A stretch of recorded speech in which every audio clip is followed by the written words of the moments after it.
Several years ago, I read a very interesting news story about a Sefer Torah, a Torah scroll from Lithuania that had been written for a Kehillah, a Jewish community, before the Second World War, a community that was destroyed in the Holocaust.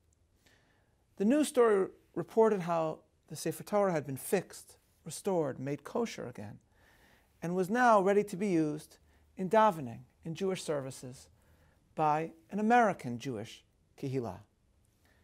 But the Jewish community to which the Sefer Torah was given was an unusual one. It was gifted to the Jews serving in the United States Navy on a ship named after the President of the United States from the 1940s and 50s. The ship is known as the USS Harry Truman. And as you see, the Torah cover proudly proclaims, "This Holocaust Torah in memory of President Harry S. Truman." The article further reported something even more interesting, that before this Torah was given to the USS Harry Truman, the Jews serving on this ship had been using a Torah scroll that had actually belonged to President Harry Truman himself. And so I ask tonight to the young students who are now known as Truman Scholars, why would a Sefer Torah that survived the Shoah be dedicated to the memory of a President of the United States? Why would a non-Jewish president own a Sefer Torah, which would then be used on a ship named after him? And why would Tikva name this program after Harry Truman, the very same president? Harry Truman was not a perfect person, and he was not a perfect president. He was a human being. And his policies, including at times toward the State of Israel, were not always what I would have considered ideal. But the decision that Harry Truman made at a critical moment in his presidency about the Jewish state defined forever the way that Jewish history sees him, and the reasons motivating his decision tell us a great deal not only about Harry Truman, but about America, about the miracle that is the State of Israel, and first and foremost, about the Torah and the eternity of Klal Yisrael. It is this that we will discuss today in my remarks, utilizing the tale of Truman and some hopefully interesting videos and images as well. We start our discussion at the beginning of 1948. The United Nations had just voted to split the Holy Land, which was known as Palestine, and to allow a Jewish state to come into being. The president, Harry Truman, revered his Secretary of State, former General George Marshall.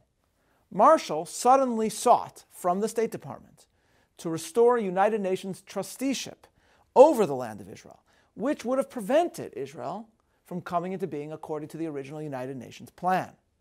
One Zionist leader, Chaim Weizmann, desperately tried to meet with Truman to prevent this, in order to allow what was known as the partition plan to go forward, in order to allow the Jewish state to come into being.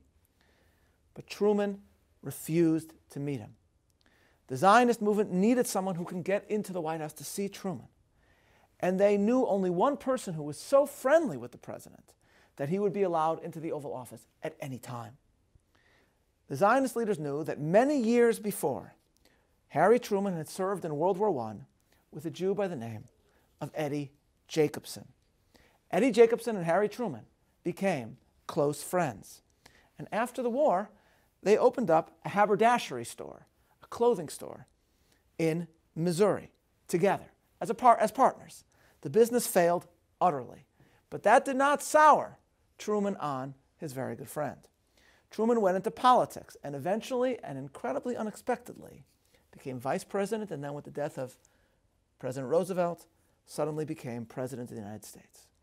Now, with the news that Secretary of State Marshall was considering undoing the United Nations plan for the birth of the State of Israel, Eddie Jacobson, the old Jewish friend of President Truman, was asked by Zionist leaders to go see his friend from Missouri. The White House told Eddie Jacobson that he could come into the Oval Office to see the president on the express condition that he not bring up the Jewish state. He was only supposed to come in to catch up with his old friend. Jacobson agreed. He promised, "I won't bring up the Holy Land." And then, of course, as soon as he was inside the Oval Office with President Truman, he immediately brought up the Holy Land. Truman spoke angrily to Jacobson and inappropriately about the Zionist leaders in America, how annoyed he was with their criticisms of him. And he said to Jacobson that he refused to meet them. Jacobson, as David McCullough describes in his wonderful biography of Harry Truman, Eddie Jacobson at that point pointed to a statue that was on Truman's desk, a statue of President Andrew Jackson, which happened to be Truman's hero. And Eddie Jacobson said, in part, this. This is what Eddie Jacobson said. He said, Harry, he called the president Harry. Harry, all your life you have had a hero. I too have a hero, a man I have never met, but who is, I think, the greatest Jew who ever lived. I am talking about Chaim Weizmann. He is a very sick man, almost broken in health, but he traveled thousands of miles just to see you and plead the cause of my people. And then he spoke to Truman not as the president but as his friend and said, the way you're acting, this is not like you. You should meet someone who wants to plead for the Jewish people, for my people. Harry Truman turned around, looked out the window in what seemed to Jacobson an incredibly long time, and then he wheeled back to face his friend and said something like this to Jacobson: you win. I will see him. Weizmann came to meet with President Truman, and in the end the president decided to override Secretary of State Marshall and allow Israel to come into existence. Then, when Israel announced its independence in May of 1948, Chaim Weizmann came to Washington now as the first president of Israel, and there in the White House Rose Garden, as you see on your screen, he gave the president a gift to show his gratitude, a small Torah scroll. This is the Torah that was being used on the USS Harry Truman until the Torah from Lithuania came. Truman, according to the news reports, Truman took the small Torah from Chaim Weizmann, and in front of the reporters there at the White House, he said about the Torah, "Thanks, I've always wanted one of these." And that is how President Truman got a Torah. But why did Truman decide to ignore Secretary of State Marshall? Why was suddenly deciding to help the Jews who, as he knew, had just suffered a Holocaust? Why was it suddenly so important to the president? Many years later, in a fascinating recording, Harry Truman reflected about how he felt about the Jewish people in general and why he had always disagreed with any anti-Semites that he happened to come across. This is what Harry Truman said. I found in the United States a lot of bigotry and opposition to Jews as such, which I could never understand for the simple reason that the Jewish people gave us our moral code entirely. And I had a partner when I first got out of the White House and moved back to Kansas City, a fellow by the name of Eddie Jacobson. And he and I started a haberdashery store, and we went broke and lost a lot of money. I furnished the money, and Eddie furnished the know-how. And when we went broke, why, they forced Eddie into bankruptcy. They couldn't put me into bankruptcy because I was on the county court. That was long before I was president of the United States. I said it was afterwards, but it was before. And of course, when the thing was all over, and Eddie became prosperous after that, he met his share of those losses. So let us reflect for a moment on what he has said. In this short statement, Harry Truman, looking back, makes two very important and very different points. First, in his discussion about his impression of the Jewish people, he speaks about the honesty of his friend and business partner, Eddie Jacobson. He always paid his debts. They went into business together. He says mistakenly after the White House, he means after World War I. He corrected himself. And he says, and then we went bankrupt. And Eddie Jacobson, when he made his money back, he paid back to the business what he owed. He's speaking about Eddie Jacobson's morality. When Eddie Jacobson impressed Truman at this time, he was just seeking to act honestly. He had no idea that one day, many years later, his business partner would become president of the United States. But in the end, Eddie Jacobson's own honesty, the way he reflected the morality of the Torah, is what ultimately allowed him, many years later, to retain his friendship, see Truman, precisely when the Jewish people needed it most. This shows, Truman scholars, the potential power of one Kiddush Hashem. And it also illustrates to us the workings of HaKadosh Baruch Hu's Hashgacha, the providence of God, because this friendship helped bring the Jewish state into being. It's just like Mordechai said to Esther, Mi yodea im la'et kazot higat lamalchut. Perhaps God has placed you in the palace for this very moment to save the Jewish people. That is how Eddie Jacobson acted, like Esther. And it is just one of the many miraculous moments in the making of Medinat Yisrael. But the other interesting, indeed amazing point, students, made by President Truman was at the beginning, when he described his response to anti-Semites. How, he asks, how can you hate the Jews when they gave us our very idea of morality, of right and wrong? Meaning, Truman is saying that it's the Jewish people that changed the world through the Torah, through our idea of God, through his commandments. And long before Truman made this point, it was said by John Adams, one of America's founding fathers and the second president of the United States. John Adams once wrote, "I believe the Hebrews have done more to civilize man than any other nation." Why? Because, he explained, they gave to the world the notion of the all-knowing creator of the universe, which, John Adams said, I believe to be the foundation of all morality and consequently all civilization. The founders of America, like Adams, understood that the Jews were a tiny people, and yet the ideas which they communicated in their Torah, that there's a single God who created the world, that this God made all human beings B'Tselem Elokim, in the image of God, that therefore every human life is precious, that Adams understood that thereby, through these ideas in the Torah, this tiny nation changed the world forever. And because this is how American founding fathers like John Adams saw the story of the Jewish people, because this is how they saw the Torah and its impact on the world, therefore many of the American founders, when the United States came into being, saw themselves as following the example of Klal Yisrael. Not that they were seeking to replace them, but to imitate them. Many of the founders believed that they too were creating a small country that did not seek to dominate the world, that it was not an empire, but which would nevertheless serve as an example to the world, a moral example, in liberty, equality, democracy. This is wonderfully captured in a scene from the mini-series about John Adams. In this scene, the Continental Congress in Philadelphia is debating whether to declare independence. And John Adams responds to his colleague John Dickinson of Pennsylvania, who is opposed to independence. John Adams gets up to speak about how the founding is not merely a response to the tyranny of George III, but that rather it is creating a tiny nation that will change the world.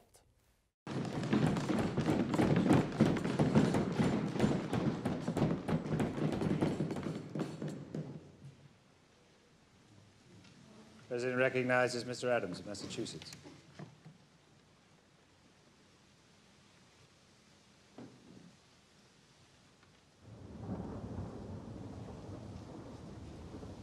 Objects of the most stupendous magnitude. Measures which will affect the lives of millions, born and unborn, are now before us.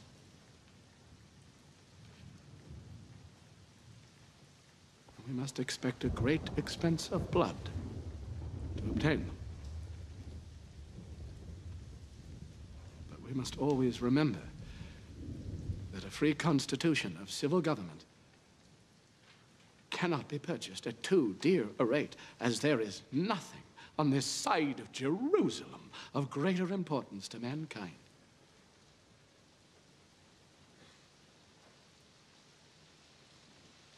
My worthy colleague from Pennsylvania has spoken with great ingenuity and eloquence.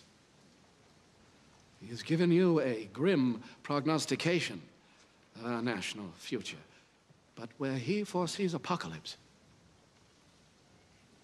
I see hope. I see a new nation ready to take its place in the world. Not an empire, but a republic. And a republic of laws, not men. Gentlemen, we are in the very midst of revolution. The most complete, unexpected, and remarkable of any in the history of the world. Now, this is not actual video footage from Independence Hall in Philadelphia, but what he says here in the scene, these words are actually taken from John Adams' writings. John Adams wrote and said these things. This is what John Adams saw in America.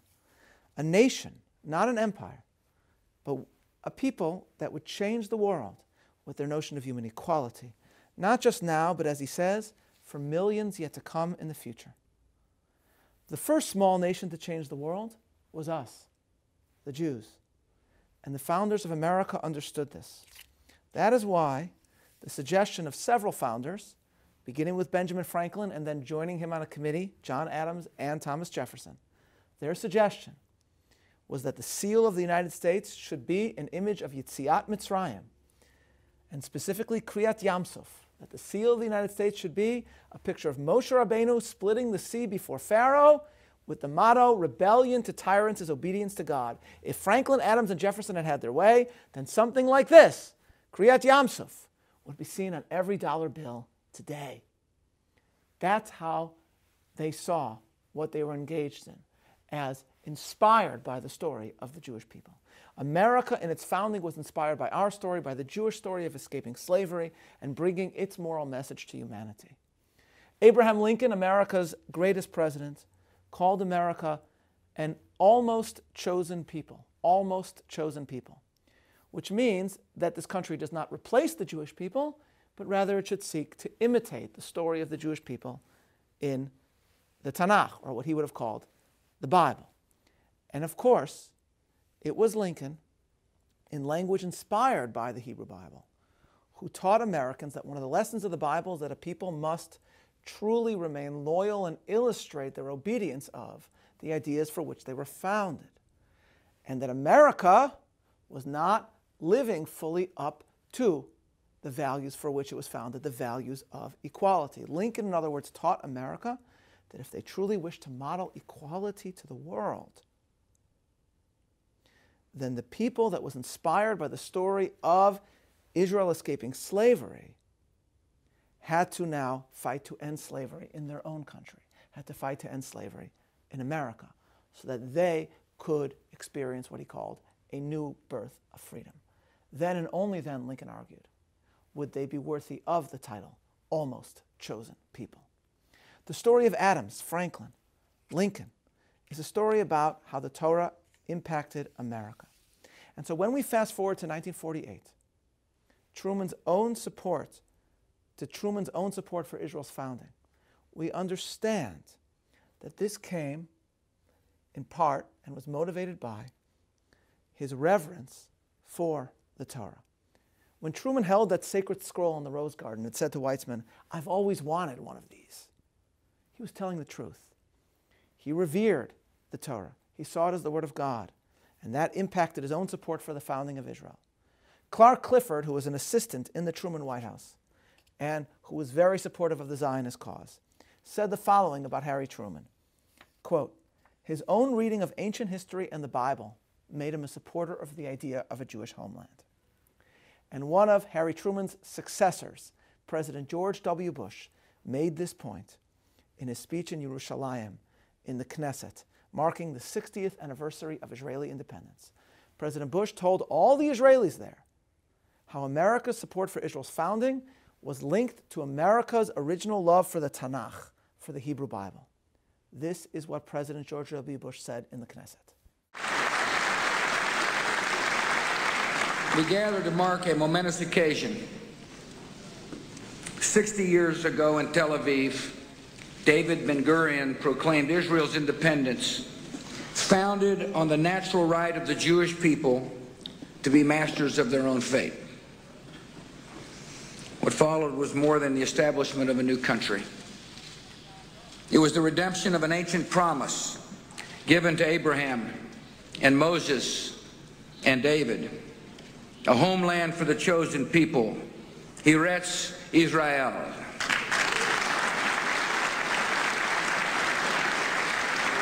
"11 minutes later, on the orders of President Harry Truman, the United States was proud to be the first nation to recognize Israel's independence.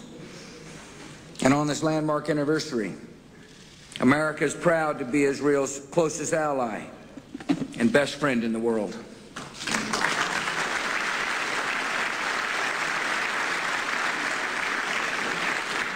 The alliance between our governments is unbreakable, yet the source of our friendship runs deeper than any treaty. It is grounded in the shared spirit of our people, the bonds of the book, the ties of the soul. When William Bradford stepped off the Mayflower in 1620, he quoted the words of Jeremiah, "Come, let us declare in Zion the word of God." The founders of my country saw a new promised land and bestowed upon their towns names like Bethlehem and New Canaan. And in time, many Americans became passionate advocates for a Jewish state. Centuries of suffering and sacrifice would pass before the dream was fulfilled. The Jewish people endured the agony of the pogroms, the tragedy of the Great War, and the horror of the Holocaust, what Elie Wiesel called the kingdom of the night. Soulless men took away lives and broke apart families. Yet they could not take away the spirit of the Jewish people, and they could not break the promise of God.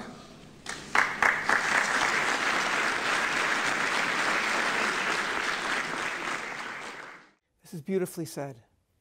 America supported Israel because, President Bush is saying, because throughout its history, its leaders and many of its people loved the Tanakh, loved the Torah, loved the story of the Jewish people. Or as he put it, the source of our friendship runs deeper than any treaty. It is grounded in the shared spirit of our people, the bonds of the book, the ties of the soul. And take note, Truman scholars, of what else is in President Bush's words. He is saying that the founding of Israel today is the fulfillment of the promises that God made in the Torah. Promises to Abraham, promises to the Jewish people, promises guaranteed to come true. One of the amazing facts about America is that today there are many non-Jewish religious Americans, like President Bush, who understand that the story of the State of Israel is itself a miraculous proof of the eternal relationship between HaKadosh Baruch Hu and the Jewish people. That we are a nation that, despite the efforts of all our enemies, can never be destroyed. Some of you may have learned in school about the Asara Harugei Malchut, the 10 members of Chazal, the 10 rabbis who were tortured and executed by the Romans. The great sage Rabbi Hanina ben Tradion was famously burned alive while holding a Torah scroll in a loving embrace. And as the fire blazed, Rabbi Hanina's students asked him, "Rebbe, what do you see?" And he responded, "Gvilin nisrafin va'otiyot porchot." The physical parchment burns, but the letters of the Torah fly unaffected into the air. And what this means is that Klal Yisrael, whose connection to HaKadosh Baruch Hu is proclaimed by the Torah, we ourselves are eternal because of the promises of God in the Torah. And the miracle of the modern state of Israel reminds us of the miraculous nature of the Jewish people itself. It reminds us of what President Bush said to the Knesset, that the Nazis could not take away the spirit of the Jewish people, and they could not take away the promise of God. One of the remarkable facts about America is that there have been American leaders who have also understood that the Torah itself is vindicated by the story of the Jewish people. And that is what motivated their own support for the rise and the protection of the State of Israel.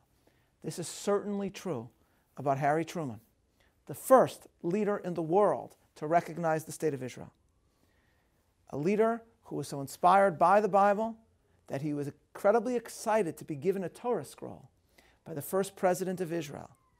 And that is why it is appropriate that a Torah that survived the Holocaust, a Torah scroll that itself represents the eternity of the Jewish people, is used today by American Jewish servicemen on a U.S. Navy ship named for Harry Truman.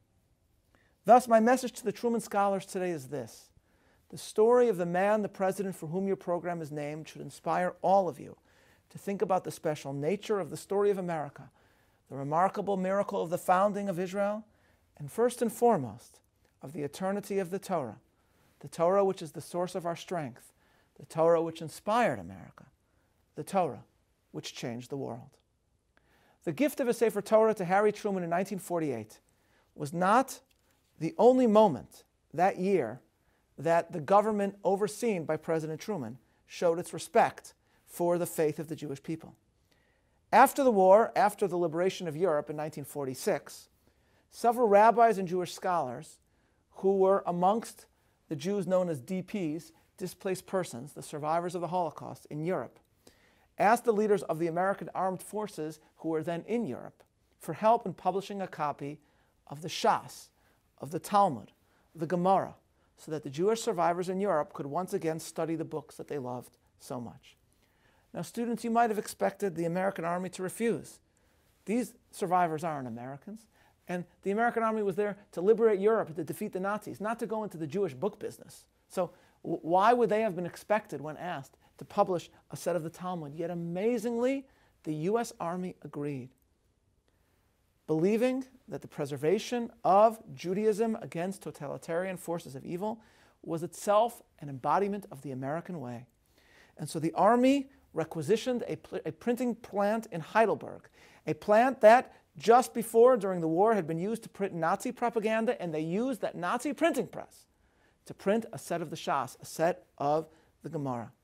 And in 1948, the very year in which President Truman recognized Israel, the U.S. Army, of which President Truman was the commander-in-chief, published 500 sets of what is known today both as the Survivors Talmud and the U.S. Army Talmud. And thus the Truman administration marks the only time in the history of the Jewish people that a national government, in the story of the Jewish Galut, published an edition of our Torah Shebaal Peh, our oral law, our Gemara. The U.S., the United States, is the only example of this in our history. I happen to be privileged to own a set of this Shas, of the U.S. Army Talmud. And if you open it up, and one of the beginning pages, the only page where English appears, there is a dedication from the survivors, from the DPs, a dedication to the United States. And it describes how the survivors felt about America. And it reads, "This edition of the Talmud is dedicated to the United States Army. This army played a major role in the rescue of the Jewish people from total annihilation, and after the defeat of Hitler, bore the major burden of sustaining the DPs of the Jewish faith. This special edition of the Talmud, published in the very land where but a short time ago everything Jewish and of Jewish inspiration was anathema, will remain a symbol of the indestructibility of the Torah. The Jewish DPs will never forget the generous impulses and the unprecedented humanitarianism of the American forces to whom they owe so much." Students, the Torah is indeed eternal, indestructible, as is the people to whom the Torah was given, the people who proclaimed and continue to proclaim the Torah's ideas to the world. And America is a special country, one where you could see how the impact of the Torah unfolded in remarkable ways. But the hard truth, Truman scholars, is that today many Americans are no longer inspired by the Torah, no longer look to the Hebrew Bible, to the Tanakh, for its wisdom and its insight. And if America loses this connection, then that not only impacts America's closeness to the Jewish people, it impacts the future of America itself. And it will fall to you, to the next generation of talented Jewish Americans, to make the case to America about all that the Torah has to teach to the world. And it will also fall to you, to the next generation, to realize, like Harry Truman's friend Eddie Jacobson, that you can never underestimate the power that a Kiddush Hashem can have. That is why this program exists. That is why you have become Truman Scholars, to learn all about what is special about the founding of the United States, to understand the miracle that is the founding of the State of Israel, and to teach America and the world, through the way you live your own lives, the eternal importance of the ideas contained in our Torah. I have every expectation that you will make us proud.